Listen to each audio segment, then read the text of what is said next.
This is hands down one of the best mini bows I've ever made. It can fling arrows over 100 feet away and is surprisingly accurate with some practice. On top of that, it's super easy to make and the materials are pretty common. To get started making the bow, first we need to find it. So grab a pair of tennis shoes and maybe a bike or scooter and head outside to your nearest public sidewalk. What we're looking for are narrow, flat strips of metal lying near the gutter or on top of the sidewalk. You'll typically have a lot better luck finding them on a public road, but be careful when you're out there looking.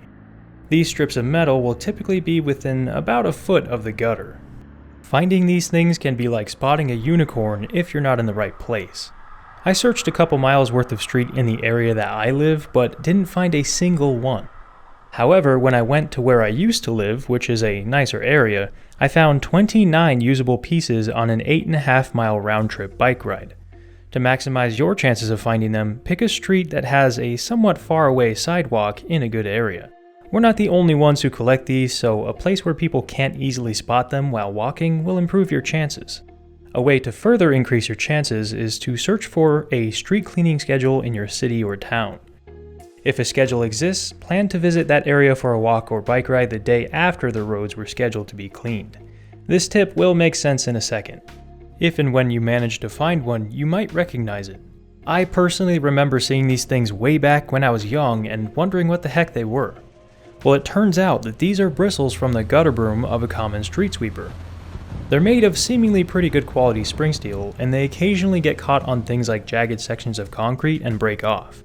Most people that collect these make homemade lockpicking sets out of them, but I think turning them into mini bows is a lot more awesome. Feel free to collect as many metal strips as you can find. The more the merrier actually, because as I'll show later in the video, these things come in different sizes and some of them aren't suitable for bow making. Metal street sweeper bristles are perfect for making mini bows because they're made of spring steel and already in the right shape and size with minimal cutting required. Plus they're free, and who doesn't like free stuff? Once you're satisfied with the amount of bristles you found or you're tired of walking, head back home and get out something to trim steel with. A rotary tool with a cutoff wheel would be best, but you could probably use a file if you don't have power tools. If you are using power tools, be sure to grab eye and respiratory protection.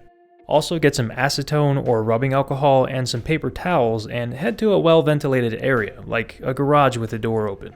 Before we do any work with the bristles, we should probably clean all that nasty street gunk off of them. Acetone works best for this, but rubbing alcohol should also get the job done. Dab some liquid onto a paper towel and wipe the metal strip clean. If your piece still has some rust on it, you can wipe it down with some CLR. Be sure to use it in a well-ventilated area though, and wear gloves because the fumes can be harmful and the unpleasant smell sticks to your hands all day. You may find that the more rusty or dirty bristles don't want to come fully clean with the chemicals. The pattern kinda looks cool sometimes, but rust on a bow definitely isn't nice to have. We can just sand the stains away with some fine sandpaper. It does take a while though, so I would personally only bother with it if it was my only usable sweeper bristle. Alright, now it's time to select the best candidate for making a bow from. We want a bristle that's as close to being unbent as possible, though using a piece with a slight bend to it is fine. We can actually still use a piece with a major bend in it as long as the rest of it is pretty flat and long enough. The piece definitely needs to be mostly straight along the edge though. Some of them can be pretty curved, so check for curvature with a straight edge. With our winner selected, we now need to choose the section that we'll be turning into a bow. I found that 14 centimeters is a perfect bow length, meaning we can actually get 2 bows out of a long bristle in good condition. Look at the steel strip from the side and choose the sections that are flat or have only shallow curves. Once you've found a good portion, double check that the section isn't curved with your ruler. Using a permanent marker, draw a line where your chosen segment begins. Measure 14 centimeters down and draw the other line for that optimal bow size. Do the same thing for the other section if you have one. Next up, we have to cut the strip at our marked lines. My go-to for this is a rotary tool with a cutoff wheel, and it's probably the only method that'll work on this type of steel. When using power tools like a Dremel, you want to be careful about not cutting the strip for too long. Any more than a few seconds of cutting at a time and the steel gets hot enough to burn you.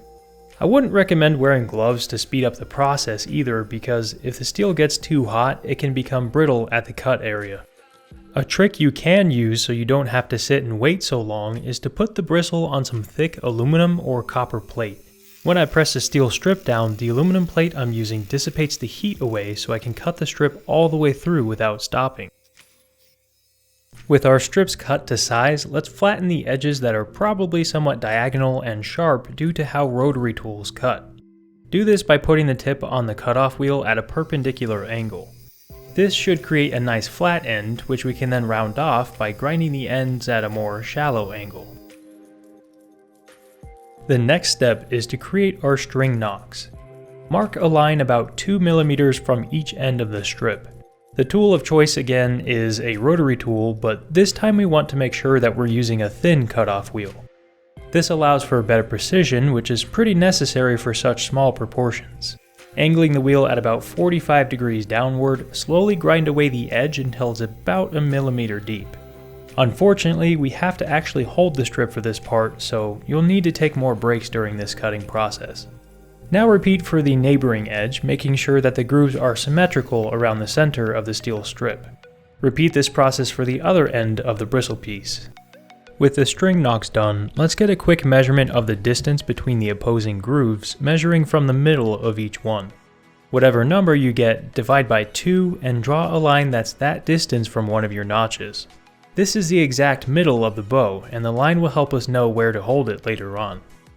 Alright, all we have left to do is string our bow. My bowstring of choice is 30-pound test nylon coated steel or stainless steel wire. I found 30 feet of it for just under $5 at my local Bass Pro Shops in the fishing leader section. But if you guys don't have a fishing or sportsman shop in your area, I found some online that has pretty good reviews. This wire works great as mini bowstring because it doesn't stretch out under these loads, and the rough grooves we made in the bow won't cut through it.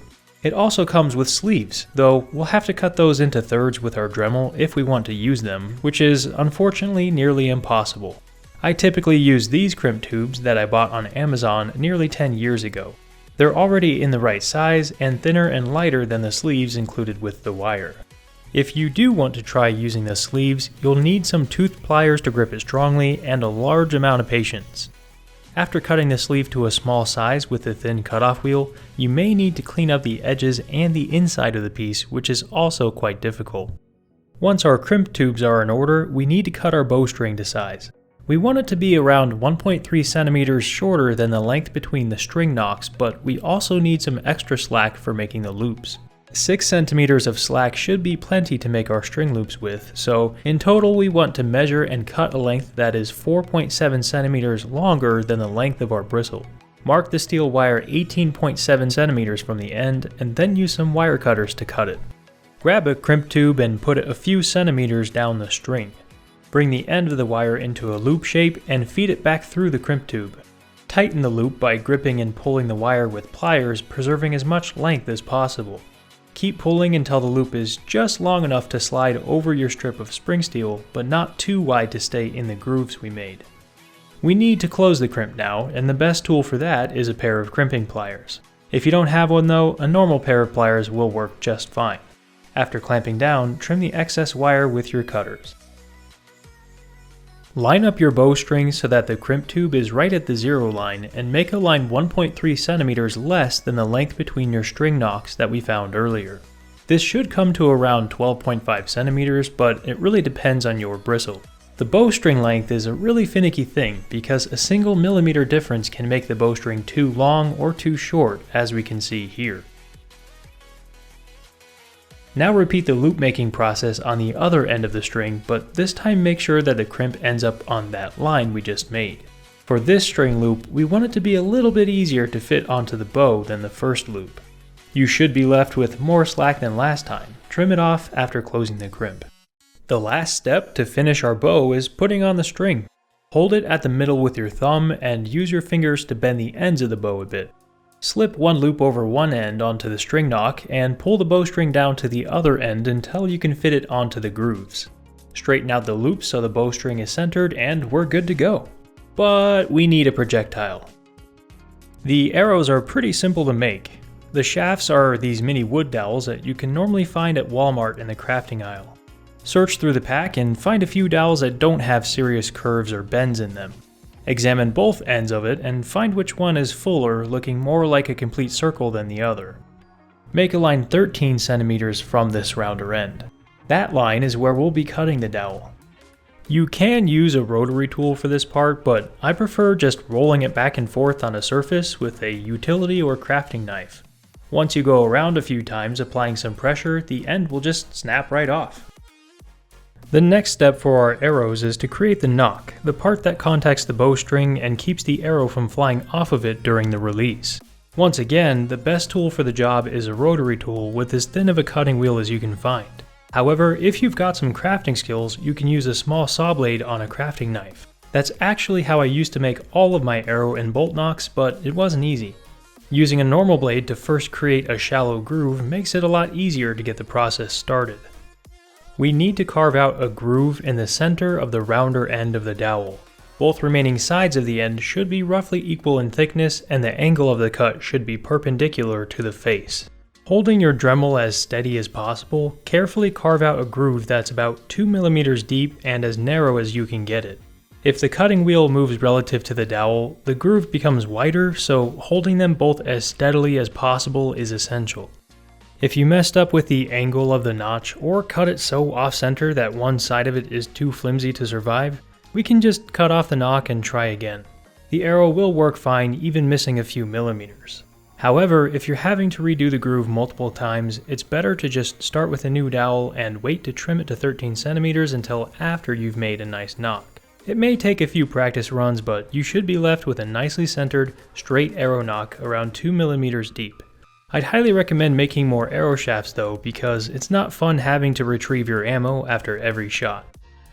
Luckily, the fletching is a lot easier than the nock. I use combined arrow vanes that I used to draw by hand. Here's an image of what it should look like. But I don't draw them by hand anymore. I print them out, and it's way easier and faster this way. I've made them free for downloading and printing out at the link in the description. However, using normal paper isn't quite good enough, as it's too thin and will just tear and wear away pretty quickly. You'll want to cut the vanes out of cardstock. There are two ways we can do this.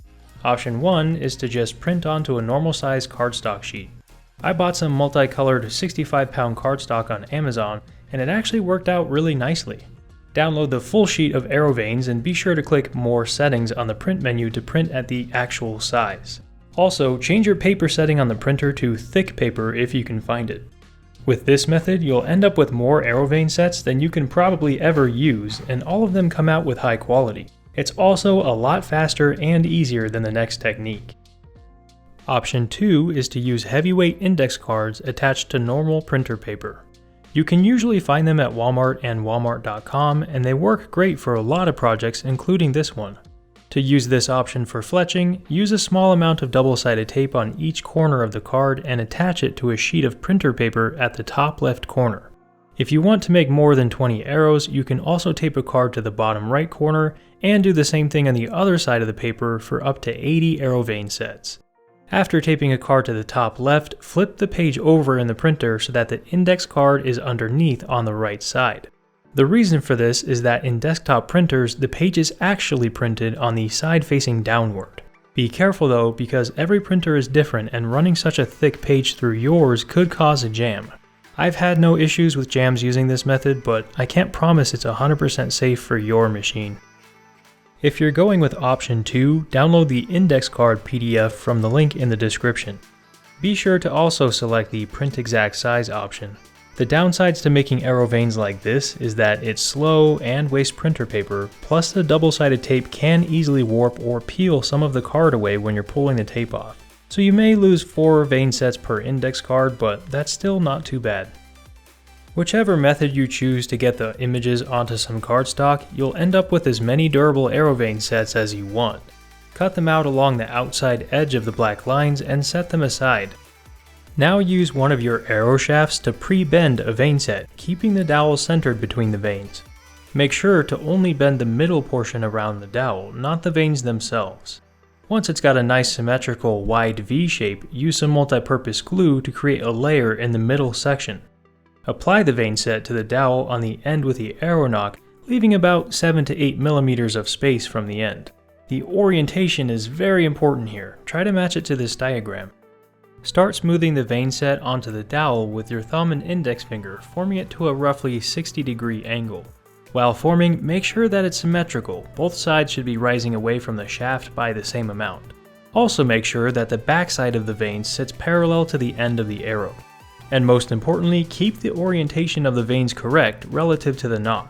When everything is positioned nicely and the glue is starting to dry, put some pressure on the back of the arrow and roll it back and forth a bit. This helps round out the vane set and strengthen the bond.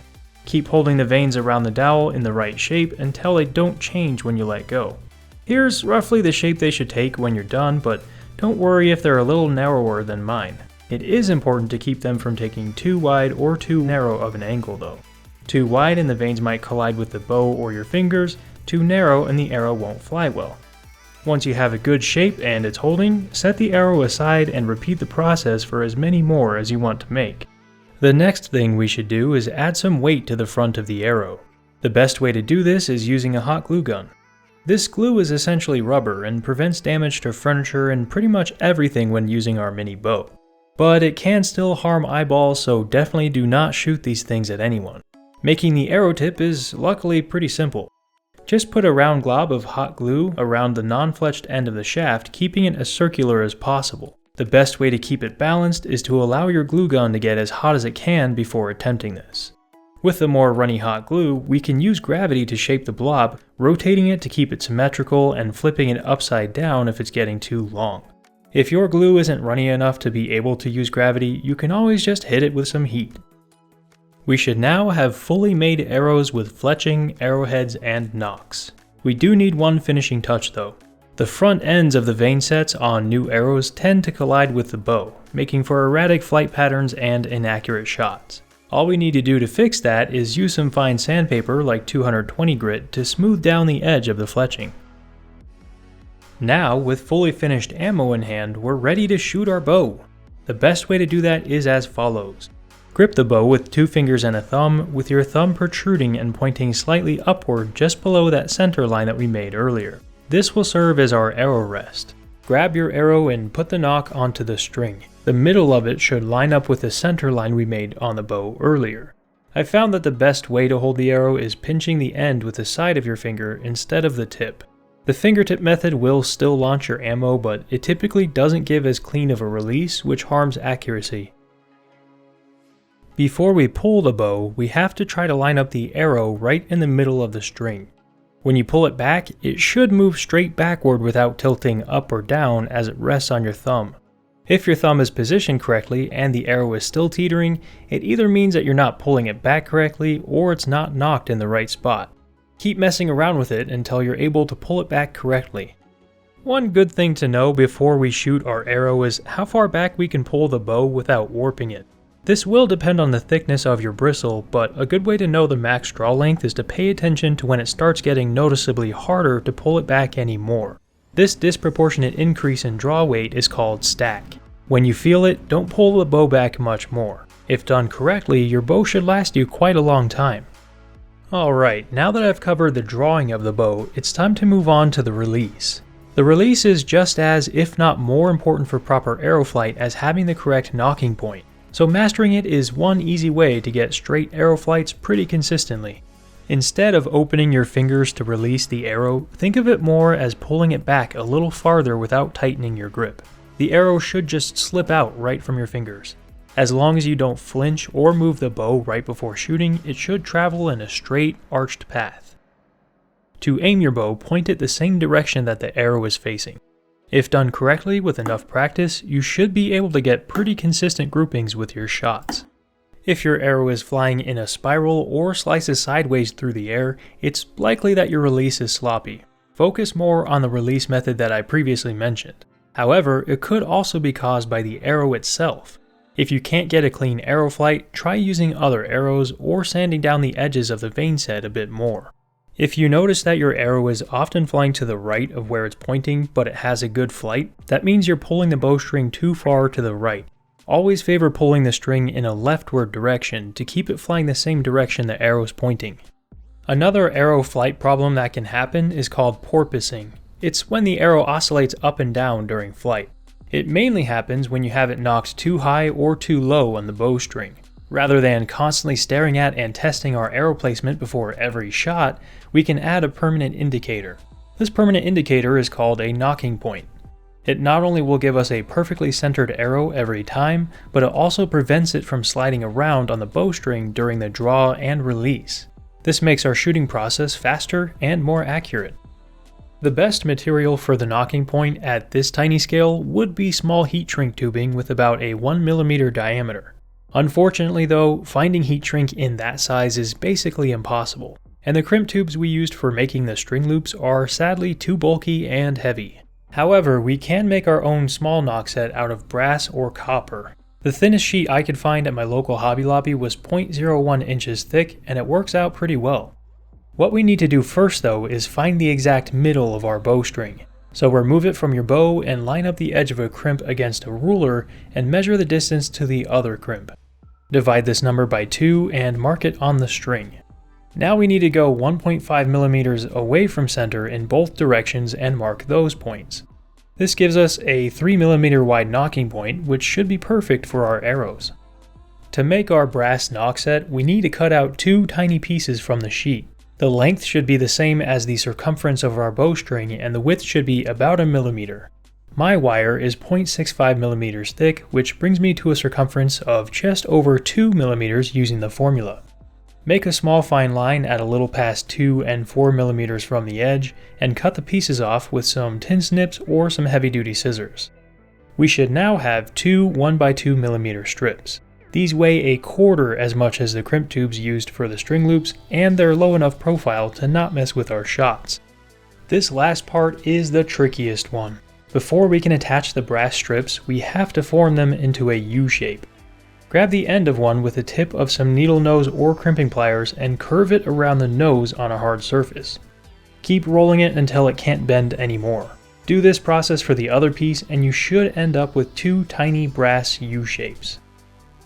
These things are extremely easy to lose, so the best way to attach them to the bowstring is to set them open side up on a flat surface.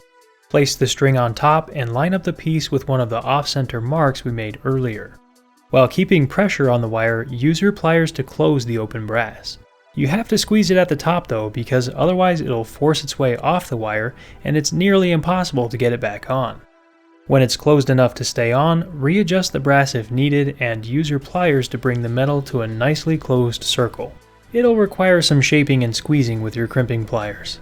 If we used the right length of brass, there should be little to no gap when it's snug around the wire. Don't worry about making it perfectly round though. As long as it's closed and doesn't move when you tug on it, it'll work just fine.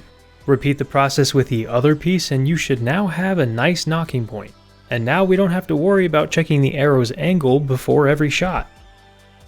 After some time shooting, your center line may start fading away or be completely gone. Without something to mark the middle of the bow, we're faced with the erratic arrow flights that the nocking point was supposed to correct. Luckily though, it's a super easy fix. With the size of heat shrink tube just big enough to fit around your bow, cut a strip to around 6 to 7mm long. Remove the bowstring and put the heat shrink just below the bow's center line.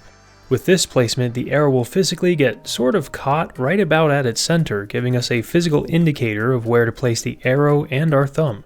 Carefully apply heat until it's snug around the bow. I like to also use a small red strip of tube to mark the north end.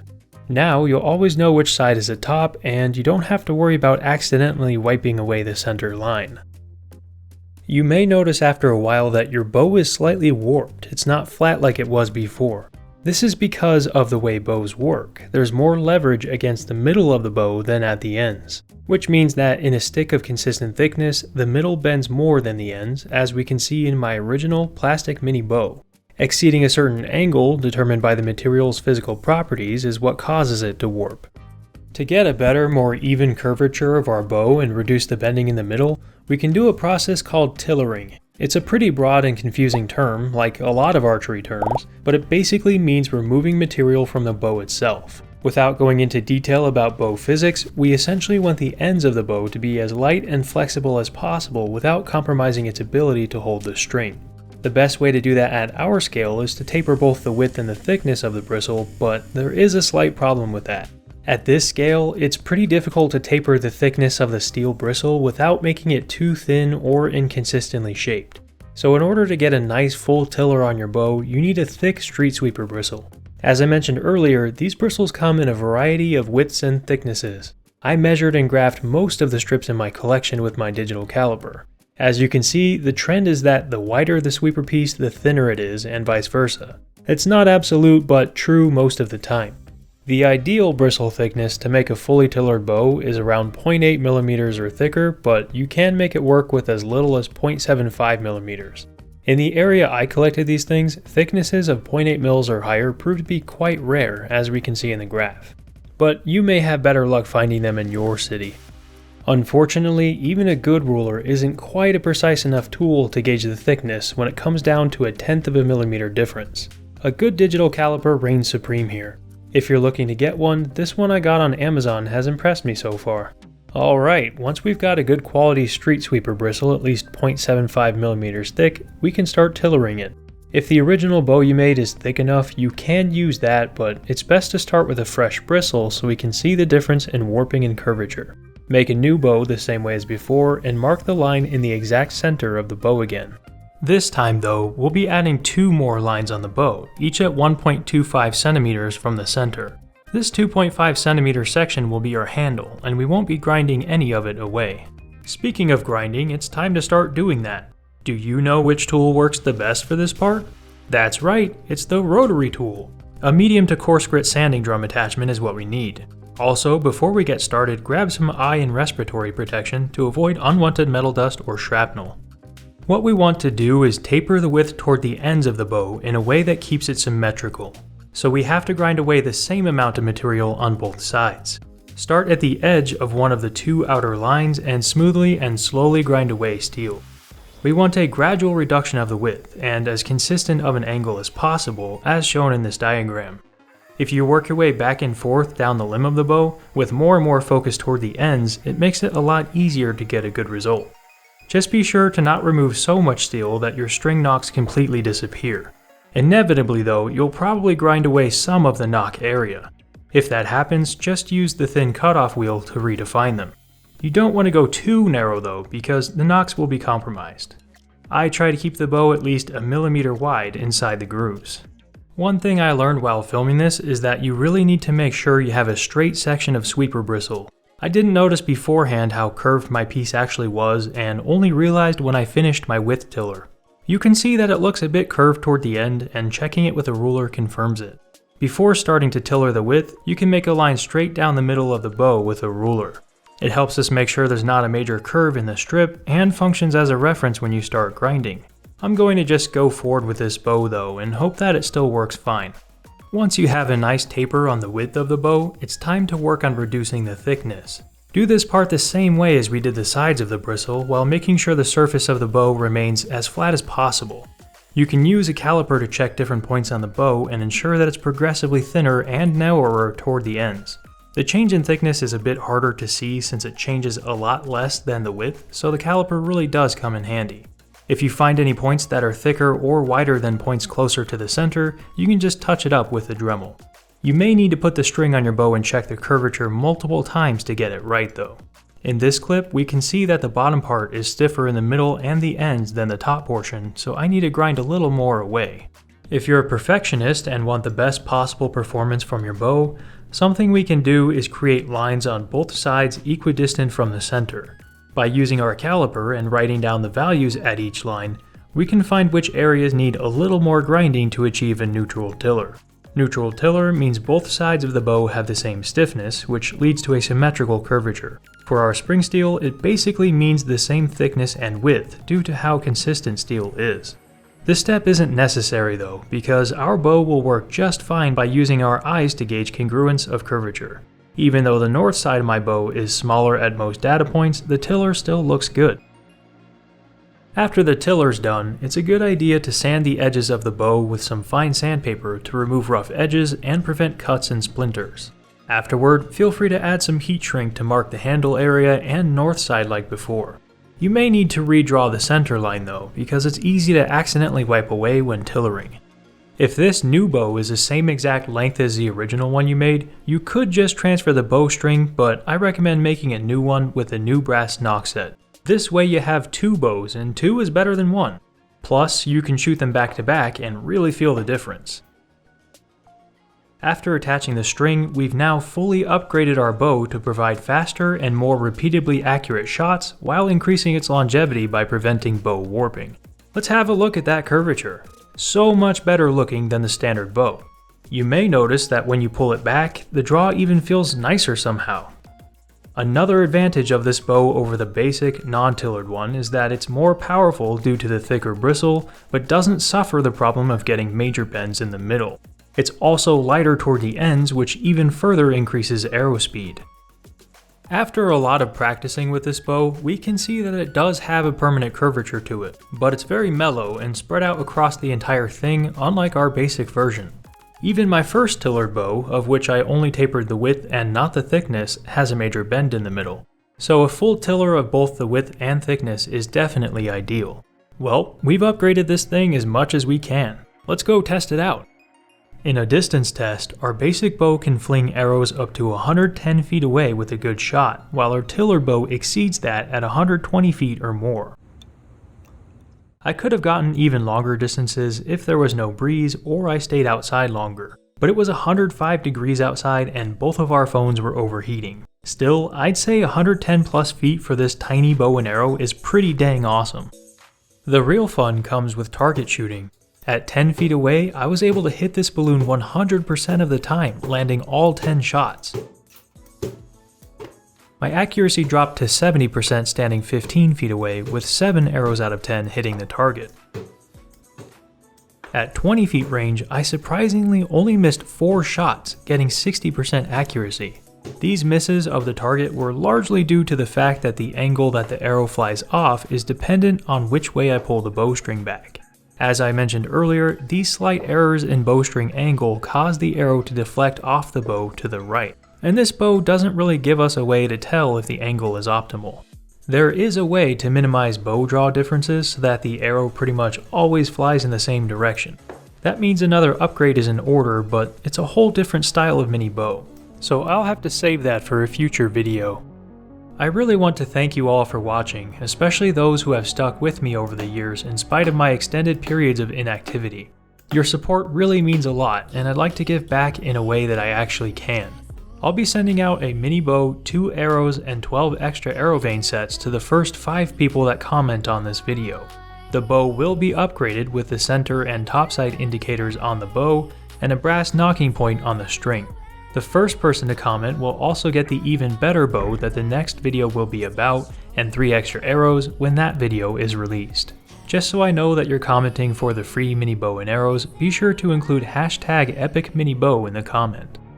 If you liked this video, feel free to hit the like, subscribe, and notification buttons because you won't want to miss the next one. When our bow takes its final form, it'll have a higher power output and the only major variable remaining will be our release of the arrow. Thanks again for watching, and I'll see you next time.